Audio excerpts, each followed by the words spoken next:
প্রিয় দর্শক, আসসালামু আলাইকুম।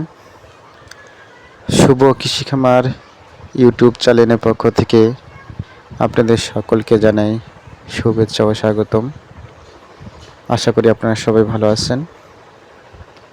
প্রিয় বন্ধুরা, আজকে আপনাদেরকে দেখাবো গবাদি পশুর শুকনা খাবারে খাওয়ালে কী উপকার এবং ভিজা খাবার খাওয়ালে কী উপকার, সেটি আপনাদের সামনে তুলে ধরবো আজকে। বন্ধুরা, আপনারা দেখতে পাচ্ছেন সামনে দুটা বাছুর গরু, একটা এঁড়ে বাছুর, একটা বকনা বাছুর। দুটা বাছুর আপনারা দেখতে পাচ্ছেন খ্যার খাচ্ছে, অর্থাৎ শুকনার যে খড়গুলো রয়েছে সেই খড়গুলো কীভাবে খাওয়াচ্ছে একজন গবাদি পশু পালনকারী। আপনারা দেখতে পাচ্ছেন খ্যার ছোটো ছোটো করে কেটে ফ্যান দিয়ে, অর্থাৎ ভাতের যে মাড় রয়েছে সেই মাড় দিয়ে হালকা কিছু পানি দিয়ে, হালকা চিটা গুড় দিয়ে, একটু লবণ দিয়ে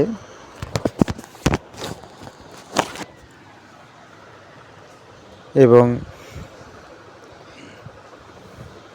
হালকা কিছু ভুসি, যে গমের ভুসি রয়েছে সেই গমের ভুসি দিয়ে কীভাবে গবাদি পশুকে খাওয়ানো হচ্ছে।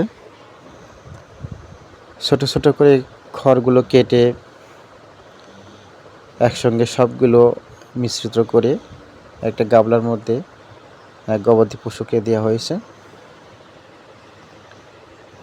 ভাতের যে মাড় রয়েছে সেই মাড়ের সঙ্গে হালকা কিছু পানি দিয়ে, ভুসি দিয়ে, হালকা চিটা গুড়, একটু লবণ, সবগুলো একসঙ্গে করে মিশ্রিত করে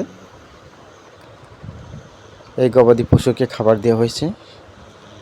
এতে করে এই খাবারে আপনারা যেটা জানতে পারবেন, এমন করে খাবার দিলে আপনার গবাদি পশুগুলো খুব ভালোভাবে খেয়ে নেবে, খুব ভালোভাবে খাবে এবং রুচিসম্মত খাবার হবে। আপনি চাইলে এর মধ্যে একটু জিঙ্কস যে ভিটামিন রয়েছে সেগুলো দিতে পারেন, তাহলে আরও ভালো খাবে, মুখরোচক হবে।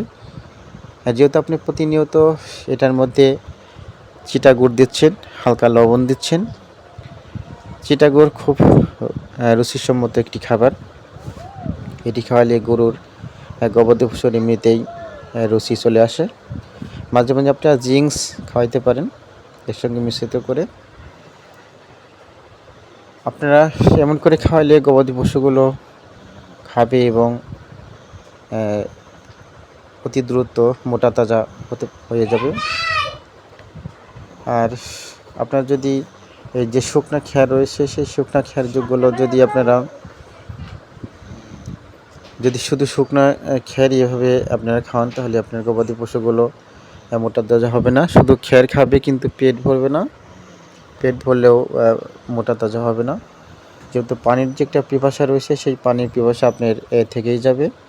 আপনার যতই আলাদাভাবে পানি তাকে খাওয়ান না কেন, তার যে খাবারের সঙ্গে যে মিশিয়ে যে পানিগুলো আপনারা খাবে, এই গবাদি পশুগুলো খাবে, সেরকম হবে না।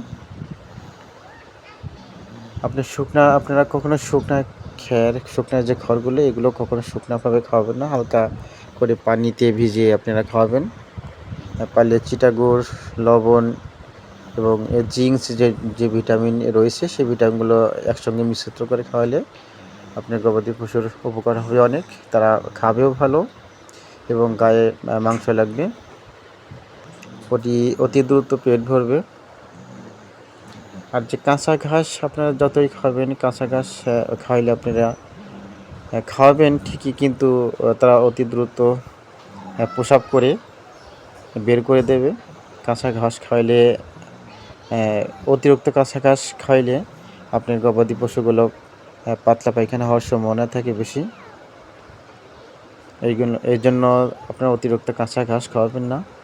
আপনার শুকনা খড়ের পাশাপাশি আপনারা গবাদি পশুকে মাঝে মাঝে কাঁচা ঘাস খাওয়াবেন, কিন্তু বেশি পরিমাণ না, অল্প পরিমাণ খাওয়াবেন। আর মূল কথা হলো আপনার গবাদি পশু যে জায়গায় থাকে সেই জায়গাটা সর্বসময় আপনারা পরিষ্কার পরিচ্ছন্ন করে রাখবেন, যাতে করে মশা মাছি আক্রমণ থেকে এগুলো রক্ষা পায়।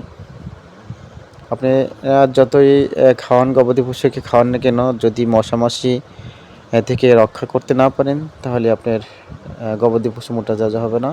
তো প্রিয় দর্শক, আপনারা সবাই ভালো থাকবেন, সুস্থ থাকবেন।